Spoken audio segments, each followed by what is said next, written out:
feel like somebody needs to hear this. I just stepped out of the gas station to pump some gas, and an older gentleman was across from me. He said, "How you doing, son?"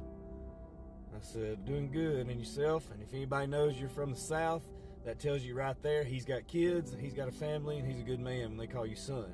I personally like it. Anyway, we got to small talking. You know, I told him what I do for a living and this and that, and we got talking. And then he just catches me off guard, and he says, "Something's wrong with you." I said, "Excuse me?" He said, "You just, something ain't right. You're missing something." I said, "I don't know." He said, "You love somebody." I said, "Family, whatever." I really wasn't sure where he was going with this story. He said, "Can I give you some advice?" I said, "Yes, sir." He said, "Don't work your life away." I said, "Yes, sir."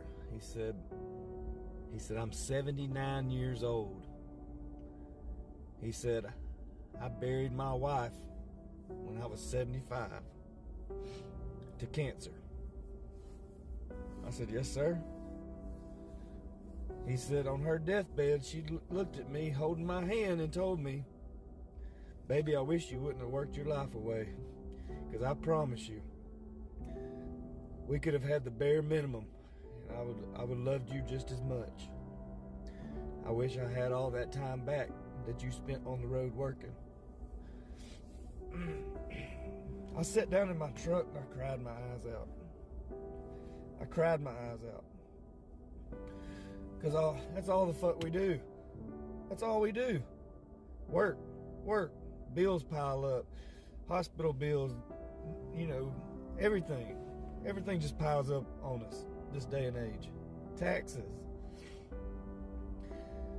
That man said, he said, "Son, if I could go back to your age and do it all over again," he said, "I would literally live in a cardboard box."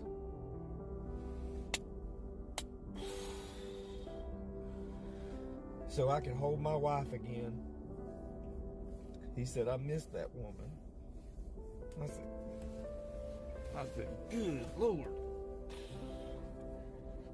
He said, "So if you take anything from this conversation," he said, "don't work your life away." He said, "Because you'll end up like me, missing the person you love the most because you was too busy chasing the dollar." And I shook that man's hand and I told him thank you. So, remember, if you love somebody, don't worry about chasing the dollar. I understand we gotta live, we gotta eat. But that was an eye-opening conversation right there. So I don't know who needed to hear that. But if you love somebody, try to spend more time with them. That dollar will always be there. That person you love won't. So it's just a food for thought. Y'all have a great rest of your week.